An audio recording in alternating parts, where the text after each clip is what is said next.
Hi guys, just before we get into today's episode, I just wanted to ask you a big favor. Assuming you like the content that I'm putting out on this channel, could you please do me a favor and press the subscribe button? It really does help reach more people. And while you're at it, if you could just smash that like button down there, we'd really appreciate it. I just want to get this channel out to as many people as possible, so more and more people are getting exposed to these kinds of stories. And I'll stop talking now and let you get into the episode. Welcome to another episode of the Chronic Comeback Podcast. Today, I am really excited to have on the show Shanna Nemrow. Shanna is a functional nutritional therapy practitioner, writer, public speaker, and an advocate for autoimmune wellness and the AIP community. She loves sharing her autoimmune story and raising awareness for finding joy whilst living well with autoimmune disease, something we should all be looking for on our journey. So thank you so much for coming on the show and sharing your story. Really appreciate it. How are you? Absolutely, Phil. I am doing great. I'm so honored to be here. So excited to be here. I just have to say, I love your mission. I love your podcast. So it's an honor to be here. Awesome. Thank you so much. And honor to have you on. So let's get into the story. I read up on your story, so I know a snapshot of it, but I know there's a lot more to it than that. So could you take us back to like before you started, assuming you weren't dealing with health issues all your life? Can you take me back to a time maybe when you didn't have the chronic illness, and what life was like health-wise back then, and take us through that initial part of the story? Yeah, absolutely. I'd love to. So, looking back now, knowing what I know now, I can actually pinpoint some symptoms starting in my late teens. They weren't major, and so I just kind of like wrote them off. And so I lived a very what I would consider feeling great, normal life. I married my high school sweetheart when I was 19, and we would travel. I went to college, worked full time, all the things. And then we started our family when I was about 24, and we had our first daughter, and I had some weird symptoms popping up, some issues in the pregnancy, and kind of bounced right back, thought I was fine. And then we had our son a couple years later, and that's really when my body started to I had a number of issues and complications during that pregnancy. And then right after having our son, I developed a kidney infection that actually turned into sepsis, and it was really serious. And so I was in the hospital for a number of days on morphine, heavy antibiotics. They weren't sure if I was going to make it. I obviously did, but I went home on antibiotics, IVs for weeks, and the recovery from that was really, really difficult. And so I kind of see that as one of the first big triggers. My health, I did not just bounce back after that. And I had a number of health issues and symptoms postpartum. I had all kinds of pain and joint issues. And so it was after that my life kind of went from, I had done marathons. I was super active. I was doing all the things. I would do CrossFit workouts. And I really prided myself on working hard, being a mama, doing all of the things. And so to go from that to having some health symptoms was really frustrating. And I remember telling my mom, calling her and being I don't know what's up with me. Is this just how all new moms feel? And she had actually been watching Dr. Oz or something on TV. And she's like, Shanna, I think you should go gluten-free. And I was like, oh, it's worth a try. So I went gluten-free, and that actually did help me for a few years. And so I did kind of get back to a normal, quote unquote, normal, for a few years. But over the course of a decade, more and more health symptoms just started coming up. And so I'm diagnosed with what's called Hashimoto's thyroiditis. It's an autoimmune condition where the immune system attacks the thyroid gland. And I knew that as I started having these health symptoms pop up, things like joint pain and muscle pain and fatigue and brain fog and anxiety, and it's not I knew then what I know now, right? So I just knew I didn't feel good, and I was so busy being a mama, and I as our kids got older, I homeschooled them. I worked from home. I took them on all the field trips. I traveled with them and still doing all my high intensity workouts. And I just kept pushing and pushing my body because I prided myself on like what I was doing. And so it was a hard hit to have these health things pop up. And I felt ashamed of them and I felt fear surrounding them. And so I didn't really want to act like they existed. And so I just kind of shoved them away and acted like I was fine and every year or two I'd go to a doctor. I'd be like, okay, I need to figure out what's going on. But I didn't know how to explain. And so I would explain the best I could. And I knew there were thyroid issues in my family, like in the other women in my family. I knew there were, but it wasn't something like that we talked about or that I was, familiar with. And so one of the tricky parts about almost every autoimmune condition or chronic illness condition is it can look differently in different people.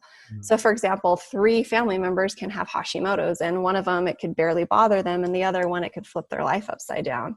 And so I was the first one in my family that it just like flipped my life upside down. And so I'd go to the doctors and they would just run basic thyroid tests. I didn't know what to ask for. And they'd use normal ranges and they'd be like, oh, good news, you're normal, you're good. And I'd be like, okay, because like who wants to be told something's wrong with them, right? Yeah. And so I would leave and I would tell my husband, well, doctor says I'm fine, and I thought I better act fine. So I just for years and years just kept pushing and pushing until towards the end of 2017, my body, I could not push it anymore. Like it gave out. And so I hit my rock bottom towards the end of 2017, beginning of 2018. And so I was 36 at the time. So most of my life until the last like decade before my diagnosis was what I would consider really, like I felt pretty normal, if we can even use that. But like I felt what I thought was pretty well. God. So at that point, when you hit your rock bottom, was that the point when you were like, I can't ignore this anymore? My body's just telling me, yeah, you're not getting it. You need to slow down. You need to go and figure this out. And is that that was the wake up call you had at that point? Absolutely. It really was. So in the middle of 2017, I had some big warning signs. And again, I just kept trying to push and act like it didn't exist. And I was ashamed of it. So I'd hide it. I would hide how bad I really felt. And it's not like I was trying to be a dishonest person. I didn't want to face it. And when my body gave me no choice but to face it, I realized I've been going to regular Western medicine doctors and I'm not finding the answers. And I was actually, somebody had told me earlier in 2017 they had told me about like naturopaths, and I'd never heard of what like a naturopath was. And so finally I like had the thought when I was about at my rock bottom, like maybe I need to Google a naturopath and find one near me and just see what they do and see if they can help me. And so that's what I did. I reached out to a local, naturopath, and I went and saw her. And I felt seen and heard for the first time. Like she listened to me, and she didn't call me, not like I'd other doctors call me crazy, but that's what it felt like, which a lot of us with autoimmune conditions, are like chronic, conditions. It can be really hard to just find answers. And that's very much how it was for me. And she didn't know exactly what was wrong, but she ordered ultrasounds of all of my internal organs, and she did a whole slew of blood work, of course. And there were a number of issues going on, but like as far as like imbalances in my body and things. But when they ran the ultrasounds of my organs, she was like, you need to go see an endocrinologist. You need to go see an endocrinologist about your thyroid. And so I did. And so January 2018, I'll never forget sitting in the endocrinologist's office. And I didn't know how big of a moment this was going to be in my life. My husband wasn't even with me. He was at work. I was by myself. And I'll never forget sitting across from the endocrinologist and hearing him say, you have Hashimoto's.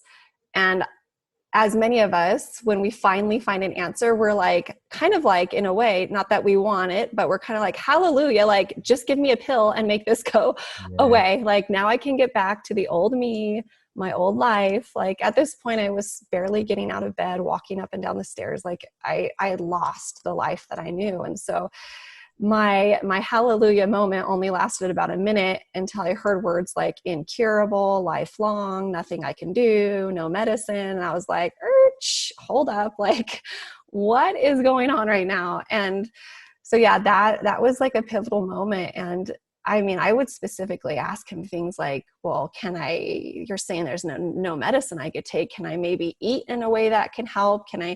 And he basically said no. And a crazy thing happened that day, which is all kinds of frustrating, right? Because knowing what we know now, like, the way we eat is so important. The way we live is so important. The way we think, our mindset is so important. But think about like how I think about that moment and how that relief I felt at getting an answer, but then that devastation I felt immediately following that. There's nothing I can do. And I was 36. And in that moment, I became a warrior, and I realized that this is not how my story ends. I have no idea how I'm going to do this, but I'm going to find a way to feel better and to rebuild my life, to pick up my life felt like it was in pieces at this point. And so I was looking at these pieces of my life devastated, and I didn't know how I was going to do it, but I was going to pick up these pieces and turn it into something beautiful. That's awesome. And I mean, just quickly before I go back into what you were saying then, your symptoms at that time when you were rock bottom, could you just give us a little bit of detail about it? You said you could hardly get out of bed. Were you still getting so extreme fatigue? Were you still getting a lot of the joint pain and stuff like that? Yeah, absolutely. So one of my worst symptoms and it doesn't sound like it's bad, but I would get low-grade fevers. I would get fevers all the time. And so fevers was really hard for me. I would feel, and my worst symptom other than the fevers was what I can only describe as feeling like there was a storm going on inside of my body. Like, I would just lay in bed, I can't even explain it. It just felt like there's a storm raging in my body. I felt so horrible and fatigue, and I felt like I was trapped in my body. I used to tell a friend of mine, like, I feel like I'm a 36-year-old trapped inside of an 80-year-old body. And the brain fog was horrible, and the joint pain was bad, the muscle pain, anxiety. I'd never experienced anxiety before. I did have that bout of postpartum depression after we had our son, but I really hadn't had anything since then. So like the panic attacks and the anxiety. And I later learned that depression and anxiety can be super linked to Hashimoto's and thyroid, but I just didn't know what was going on at the time. So yeah, it was not fun times. Yeah. And by the way, a low grade fever, pretty a lot of the time sounds like a horrible it doesn't sound like a funny one at all. It sounds horrible. And also what you said about when you were describing like that storm, like I can't imagine what that's like. However, I think a lot of people who have chronic illness, they have like certain symptoms that they can't describe to people. And it's just like, I have a symptom where it basically feels like I'm like plugged in to something. Like I'm literally on, not on edge. See, I can't describe it, but it's a horrible symptom. And I think that's actually a really difficult thing for people with chronic illness, because there's these horrible symptoms, but you can't even describe it to someone. And that is a difficult part about it. What I did want to talk about was when you first heard the news. Sounded like the doctor you had was not the kind of doctor you wanted to deliver that news. I often talk about on the show, and I've had a few guests recently who seemed like they had really good doctors deliver the news, and they actually had someone say quite quickly, "You're going to be fine. This is going to work for you." And I was like, I wished I had that person, because words like incurable, those kinds of things. How badly did that affect you at the time? Because that's like a bit of a trauma in itself. For sure, for sure. And then hearing that coming off of over a decade of increasingly worse health struggles was hard. It felt very isolating to me. It felt very lonely to me, which is why I share my story now, why I love what you're doing with, raising awareness and giving people this platform where we can speak up and say, like, you're not alone. Like, and there is hope, and there is a way to find joy and to rebuild your life and to find peace. It's not easy. It's not pretty, but there is a way. And so I think in that moment, I didn't know anybody. I didn't have anybody. And so it felt very devastating, but I'm so grateful because I did have something deep inside me that I did feel like there was that I was going to figure it out. And I'm grateful too that I was working with that naturopath, because I left that office, and instead of saying, oh, this is an endocrinologist, he's an expert at this, and I better listen to what he's saying, and he's telling me this is just it, I better just get used to this. I went back to her and I said, this is my diagnosis. And I kind of took it from a framework of, it's not defining me. How can you help me with this? Mm-hmm. And she gave me resources, and she gave me like practical tips on how to like hopefully feel better. And so while that initial visit was a disaster, I'd say, I don't know, maybe not, because at least I finally found an answer. Yeah. I'm grateful that I did have at least a practitioner who said, here are some ideas. I love the fact that you said you became a warrior in that moment, and I think it's what chronic illness does. Like, it does show you what you're made of deep down, and maybe shows the side of you that you probably never thought that you had. Did you feel that, like, going through what you've been through? Absolutely. I will say that I didn't know if I didn't know if I was actually strong enough to change my life. I didn't know if I was actually strong enough to face this.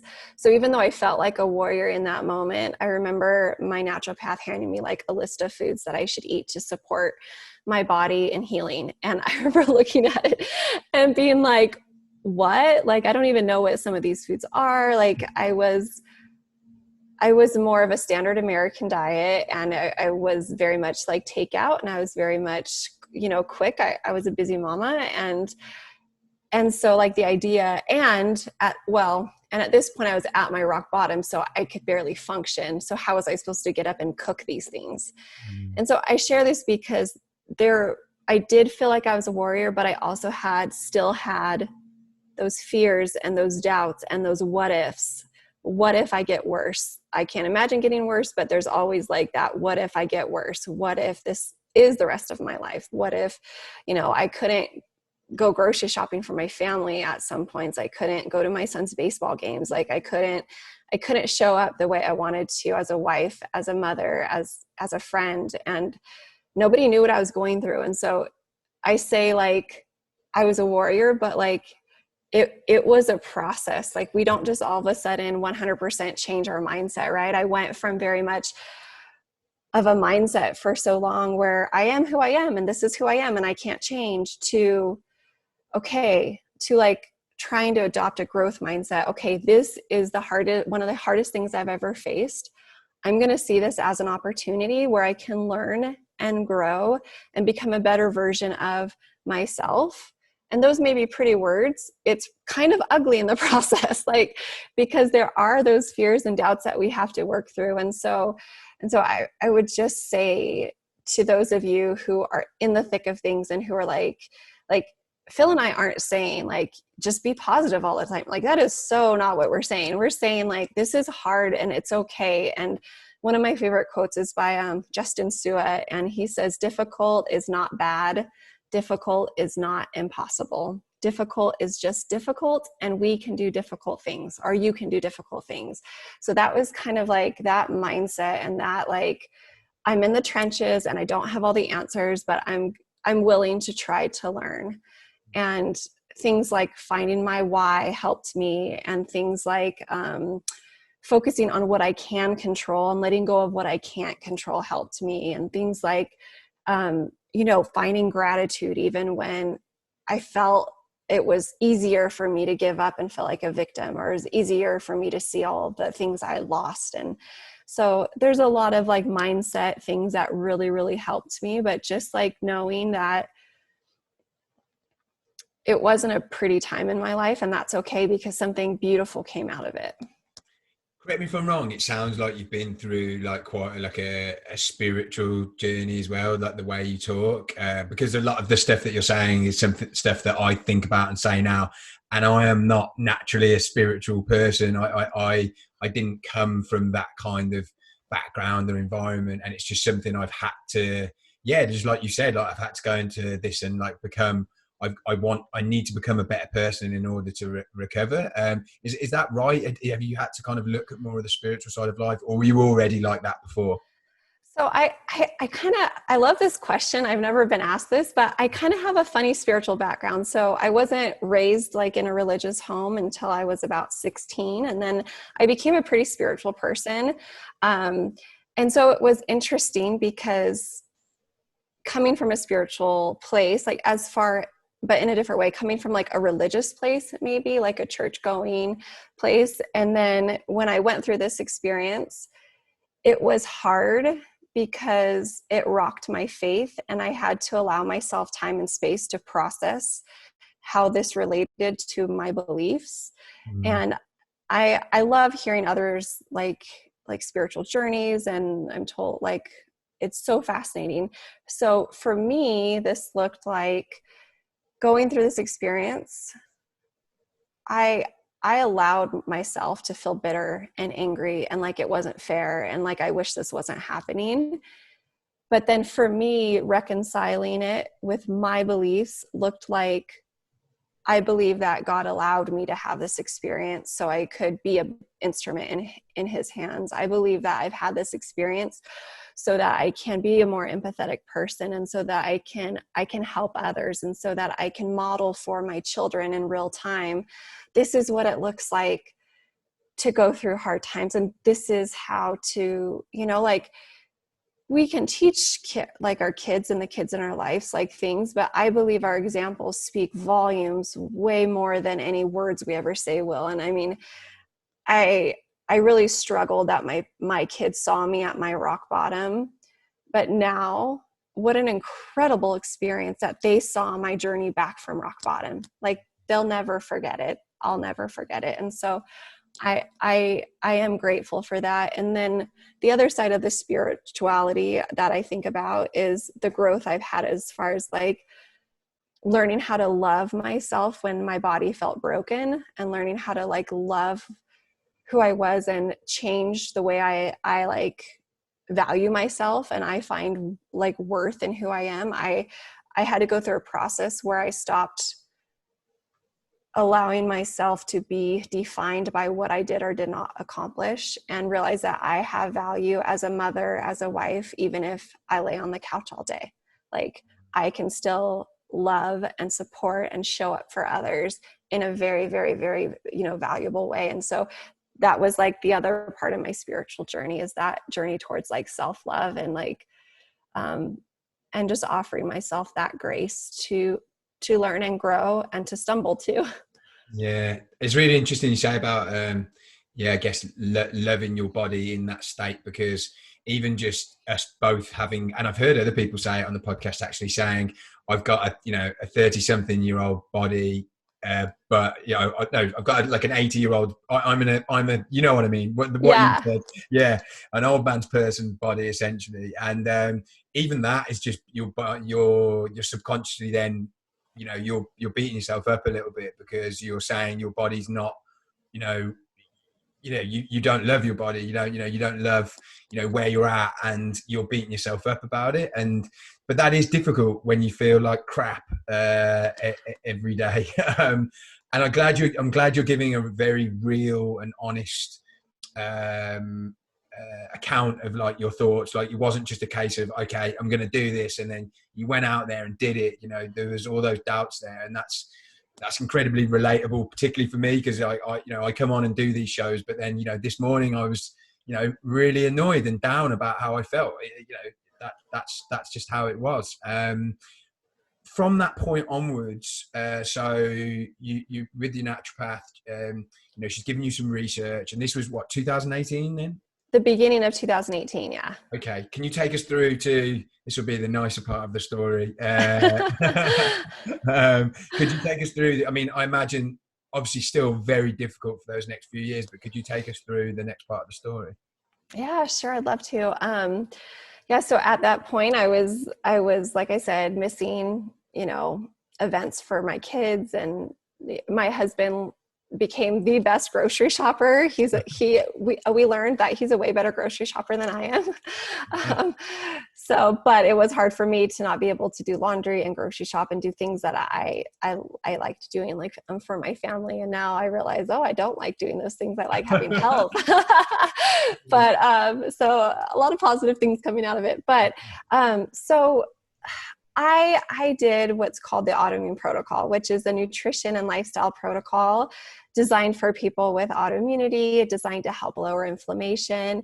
And it has an elimination phase and it has a reintroduction phase. So it's not meant to be like lifelong eat very few foods, you know. And so basically, it includes, you know, healthy proteins, you know, meats, a lot of healthy vegetables, some fruit, healthy fats.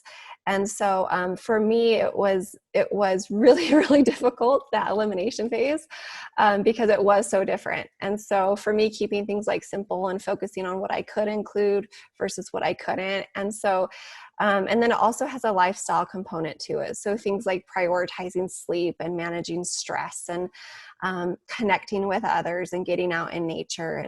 And so the protocol really gives our bodies an awesome opportunity to heal and to reset. And so it was so hard for me, but it really, really, really helped me. So it just gave me my life back. But I don't really want to say that, because I've built a new life that I love even more than my old life. But it was so hard that then I wanted to help others, and I still felt very lonely. So I was not on social media. Well, the last part of 2017. So in my rock bottom, as I approached it, like I could not handle social media. I could not handle seeing other people's highlight reels when I was like a disaster, basically, you know? And so I was not on social media in the beginning of my journey either, because I was so focused on healing and on, you know, keeping my eyes on my own paper and on just doing what I needed to emotionally, spiritually, you know, physically. And so I felt very lonely, both in the years leading up to my diagnosis, at my rock bottom, and then also at the beginning of my wellness journey. And so one day, it was a few months into my wellness journey, and I was feeling so much better. Like I could not believe how much better I was feeling. And it's not an overnight fix. It's not a microwave fix. It was very much like I started, and it's not like all my symptoms went away immediately. It was very much like after like a few weeks, I started to notice improvements. Side note, I did feel worse on the protocol initially, because when we drastically change how we eat, especially when we eliminate processed foods and sugar, maybe caffeine that our body's used to, that is a big change for our body. And so I felt really, really, really rough that first week. And I was like, okay, great. Now I am feeling even worse. And it was hard to like keep with it. So that was just like a side note. But within weeks, I was feeling better. And then I just kept feeling better and better in the months and years that followed. And so, and it was things like symptoms gradually going away. And then like, it was just like a gradual thing. Excuse me.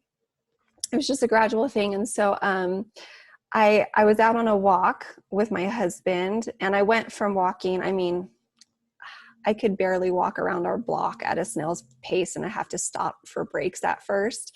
And so it took me time to like build up to like movement and going on walks and strengthening my body again because of everything it had been through. And so one evening, a few months into my wellness journey, I was on a walk with my husband, and I mean, he's seen how much better I feel too, obviously. And I was telling him, I'm like, I want to find others like me. I know there must be others like me who have had this experience, who feel just as lonely as I feel. Even though I was feeling better, I wanted that connection. And so that's when I kind of started sharing my story on. So I opened up an Instagram account, which I didn't want to do, but I was told like, that's how to find others like me, and I opened up my blog and my website, and I just started sharing my story. And that just has been an incredible experience. It's been years now. And I mean, I've made lifelong friendships, people who now I've seen in real life and got to give a big hug to. And so from there, sharing my story kind of morphed into me wanting to learn more. So I went back to school. So I was an accountant for years, went back to school to become a functional nutritional therapy practitioner. And now I have an online group coaching program, one-on-one coaching. I'm doing a retreat next year. And I also now teach for the Nutritional Therapy Association. I'm launching a podcast with a fellow autoimmune warrior. And so it's really, this whole experience has completely transformed and changed not only me, but what my life looks like now. It's been an incredible ride. Yeah, you've already answered one of the questions I was gonna ask, just like how much better is your life as a result of your like chronic issues, like, and by the sounds of things, your life is completely different and in such a good way. Yeah, absolutely. Again, not that my health is perfect. There's no such thing as perfect health. And it was so funny that you shared even this morning that you were frustrated and annoyed, because I was feeling the same way when I woke up this morning. I've had a really, really busy week with this podcast that we are launching and with a whole bunch of things on my to-do list. We just got back from out of town. Our daughter's getting her driver's license, so we're getting her new car, like all of these exciting things happening. But the thing is that when my sleep or my stress gets off, if I eat something I'm not used to, then some of my symptoms can start to come back. And so even this morning, I was like, oh, here's a warning sign. I need to make extra time this weekend, to rest. I need to like cut back on some things. And so it's very much like a journey, right? So I'm not to where, and I don't know if I'll ever be to where I will say I'm grateful for my autoimmune disease or for what I've gone through, because it was so heartbreaking and devastating and hard. So I'm not grateful for that, but I'm grateful for who I've become through this experience, and for the life I've created through this experience, and for the example I've set for my kids through this experience. But I'm the first one to tell clients and to tell everybody that it's not like, if I went back to eating and living how I lived for most of my life prior to losing my health, I would not feel as great as I feel now. So it's very much like, it's very much a journey, and each of our journeys are different. And the foods and the sleep and the stress levels that help support my health are going to look differently in every person. Right. So I'm very much a bio-individuality. Like, each of us are different. It's so important to learn to listen to our bodies, to tune into what we need, and to make changes accordingly. Yeah. And I think it, like and I think the same about myself. And I think anyone who comes on the show, ultimately, even if you hadn't have, hit that rock bottom at that stage, and you'd been able to like go on living a normal life, you eventually, it would have caught up with you, like the way in which it sounded like you were, high achiever, just going and trying and doing everything, pushing yourself in all areas of your life. It probably, you would have had to face up to it at some point, and it's a blessing really that it happened at a stage in your life where you could turn it around. And I was saying it on another podcast, like when people get it, when they're in their 60s and 70s and stuff like that, they're too set in their ways then to change, and it's so difficult to do that. Yeah, it's one of those things where I I've seen, like, I've had clients in their 60s and 70s, and like I've seen them, make changes, but they do have decades and decades of habits. And so Yeah. it is really hard. And I think, like, it comes down to, for me, and I've seen for a lot of people, like, mindset and the emotional side of things, because that's where that lasting change comes from. And it can be really hard to change that mindset and that emotional side later and later and later and later in life. And that's, Mm. so I guess I could say that I'm also grateful that I was in my 30s as I was Yeah. facing this. So in terms of like today, obviously I know you say you get some symptoms every now and then, but on the whole you feel good. Like compared to that 10-year period where you were kind of, I guess, just fighting it off, do you feel better than you did then? 100%, 100%. Yeah. So the past 2 years, I've felt better than I've ever felt in my life Oh wow. overall. Yeah. Yeah. Like I feel better. And in fact, I didn't know how bad I really, like, I knew I felt bad, but it's one of those things where I didn't know how bad I felt until I started feeling better. Yeah. And so most days I feel great. And even like now, if I have symptoms, it's nothing compared to my rock bottom. It's nothing compared to before my rock bottom. Mm. So just to give you like an example, like before I had answers, before I had a diagnosis, like I would have to go lay down every day. I would have to go, and like I always felt like I was coming down with something. I always felt like I was getting sick. I always felt, my husband, he'd be like, but nobody else in our family would get it. Like my kids would be healthy, my husband would be healthy. And I remember him saying, like, at one point, and this was closer to my rock bottom, he would say, "It seems like you're always getting sick."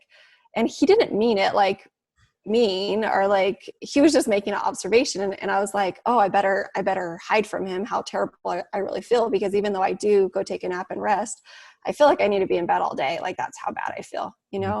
And so I'm very, very, very, very grateful for my health now and for what I can do now. And my Hashimoto's antibodies have come down substantially in the years. I still technically have some. I still technically have Hashimoto's. And for some people, even though they feel better and they feel great, some people, their antibodies don't come down. And mine didn't come down even though I felt better. Like the first year, the first 6 months, I don't think there was a big change in my blood work, but I felt so much better.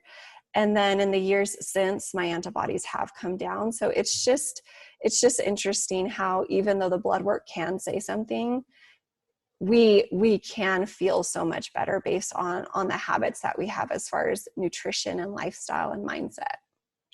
You mentioned before about how you felt so lonely, and that does like resonate, with me, and I imagine anyone. And it's not a it's a different kind of loneliness, really, isn't it? It's not a I'm on my own, literally. There are people around you who love you, support you, and then understand it as much as they can. But I think that's the point; they understand it as much as they can. Like, how difficult was that, and how did it affect the relationships you had, not just with your family but your friends? Like, how did it affect that side of things? Oh man, how much time do we have? This could be a whole nother episode. I love this question. I don't know that I love this question, but I think it's an important question. It affected everything. It did all of my relationships, most notably my marriage. I'm not the same person my husband married. Like when I was 19, I'm not. And when I was losing my health, even then, I wasn't the person that my husband married. And so losing, as hard as it was for me to lose my identity or to feel like I was and who I was, because I was that high achiever, that's who he fell in love with. And I felt broken at my rock bottom. I felt like I didn't. And so there was a lot of fear surrounding my marriage. And then we had always eaten and lived a certain way and done certain things and vacationed a certain way and done all of the things. And so now I found myself at a point when I got diagnosed that I knew I can't live that way anymore. I need to change how I eat drastically. I need to prioritize sleep. I need to get to sleep way earlier. I personally can't watch TV or any blue screens in the evening. It messes with my sleep. And we were used to staying up late every night after the kids went to bed and watching movies and our favorite shows. I had to say, I had to have some hard conversations and say, babe, I love you. I can't go to our favorite date night spot because there's nothing I can eat there. I can't, or if I do go with you, I can't order anything because there's nothing I can eat there. That food is hurting my body, you know, and I just say I can't stay up late and I can't, you know, and so there were some really, really, really tough conversations, a lot of uncertainty. And my husband and I have always been super close. I started dating him when I was 15. Wow. We love to snowboard. We love to surf at the beach. We're very active. We love to do all of the things. And so not only could I not do the mud runs that we would do or the snowboarding, I couldn't function. And so for the first time in my life, in my adult life, this was a journey that felt like he couldn't take with me, that I had to take alone. And so that was scary. Now, looking back, I realized he was there with me. He just wasn't, you know, he doesn't eat the way I eat. I do cook for like our whole family, but if we go out, you know, he still eats pretty differently than I do for the most part, or, you know, at some extent. But, so it's been a journey to realize that for me to fall in love with the new me, but for him to fall in love with the new me too. And there was a lot of insecurity there. And now it's taken us a couple of years to like build that like trust, because I did some things too that broke that trust because I wasn't as open with him with how bad I've gotten. And so if there's anything I would change, if I could go back, it would be to let go of the guilt, to let go of the shame, and just be transparent. Like, I knew what was going on, but I didn't have a doctor telling me I was validated. And so I didn't speak up soon enough. And so I think I could have avoided my rock bottom if I had been more of an advocate for myself and set those boundaries and if I had been open in the relationships. My friends and my extended family had no idea what was going on. I hid it. And so, and part of that was because of the shame and the guilt, and because I was a people pleaser. I did not want to disappoint anybody. And so it was very much a journey where I had to understand that it's important to speak my truth and to allow others to sit in my dark place with me. Like, one of the most beautiful things that we can do is have the honor of sitting with somebody in their dark place. And I think that's, you know, part of why you and I both share our stories, because we want to be there with others in their dark place and to hold their hand and say, I'm here with you. And so my relationships now and my friendships now, some of them are stronger and some of them I had to let go of because they weren't supportive. And I look back on them fondly, but I do have beautiful new friendships and best friends that are very supportive of health and very supportive of, even though we may not eat the same or do the same things, like there's still like a friendship there. So yeah, that was a very hard question to answer because there's so many ins and outs.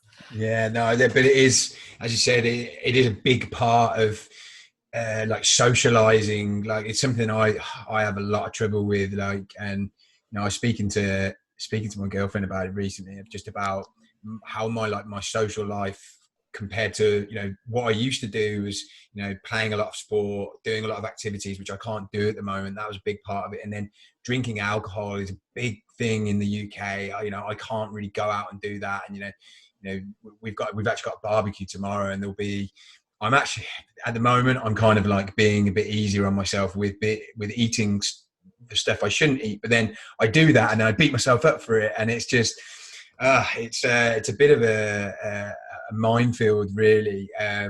But yeah, I think it is important but then the friends who do understand, and there are a lot of them for me, or they don't make me feel bad for it, or like, you know, put you to one side, which I, you know, they understand it as much as I can.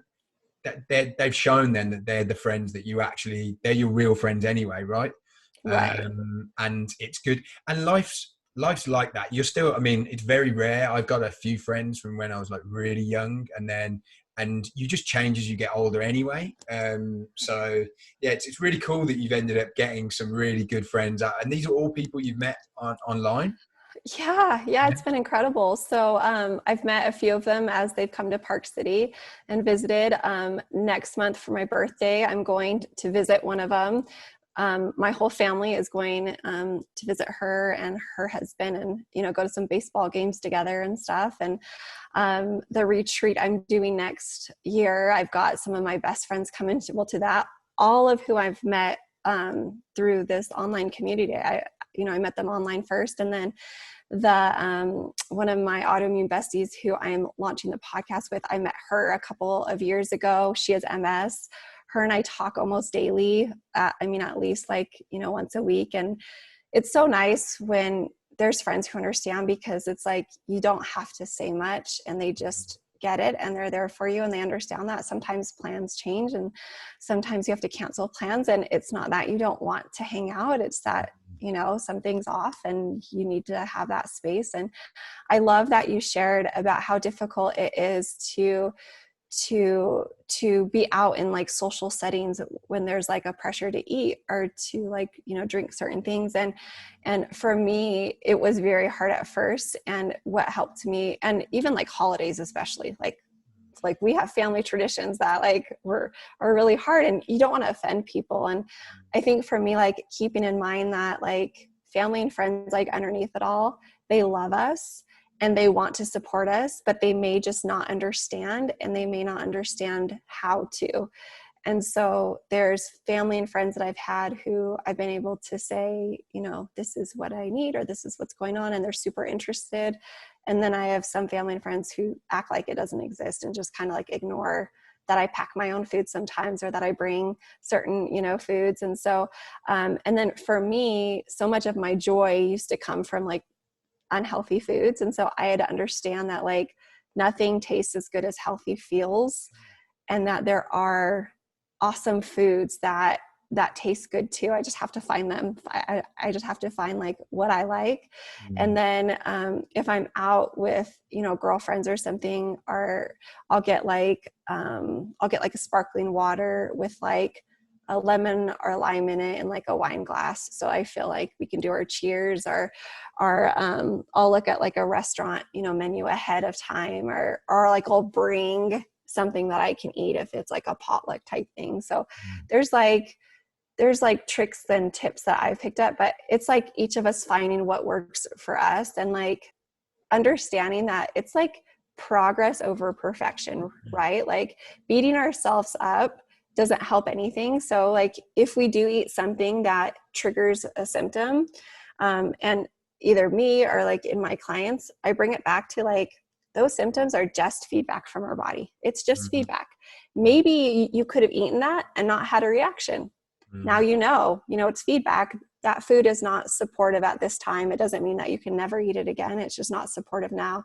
So like kind of trying to offer ourselves that, you know, grace to see our symptoms as feedback to help guide us as we try to make these really hard choices. Yeah, definitely.